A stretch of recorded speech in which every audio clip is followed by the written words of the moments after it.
पाकपतन में 13 साल गुजर जाने के बावजूद नई गला मंडी की तामीर का आगाज न हो सका। मज़ीद देखते हैं पीर तौसीफ की इस रिपोर्ट में। 2007 में गला मंडी की शहर से बाहर मुंतकिली का फैसला करके नई जगह तो खरीदी गई, मगर 13 साल बीत जाने के बावजूद नई गला मंडी की तामीर शुरू न हो सकी। चेयरमैन मार्केट कमेटी पीर असलम कुरैशी का कहना है, जो भी लेटर हमें आता है हम फौर उसका जवाब देते हैं और जो भी लिटिगेशन होती है वो उधर लाहौर में जो पामरा का अदारा एक बना है उधर जाके हो जाती है। लेकिन इधर हमारे बहुत सारे मसाइल हैं पुरानी मंडी में।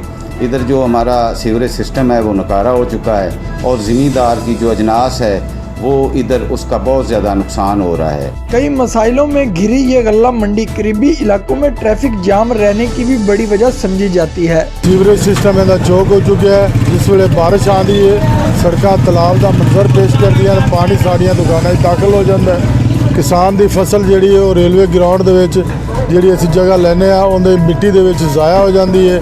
मजदूर जिहड़ा है उसका बीमारियां नाल बुरा हाल है। वज़ीर आला पंजाब मुतअद्दिद बार नई गल्ला मंडी की तामीर की हदायत तो कर चुके हैं, मगर उसके बावजूद इस पर काम शुरू ना हो सका। आढ़तियों और किसानों का मुतालबा है कि हुकूमत गल्ला मंडी को शहर से बाहर मुंतकिल करे।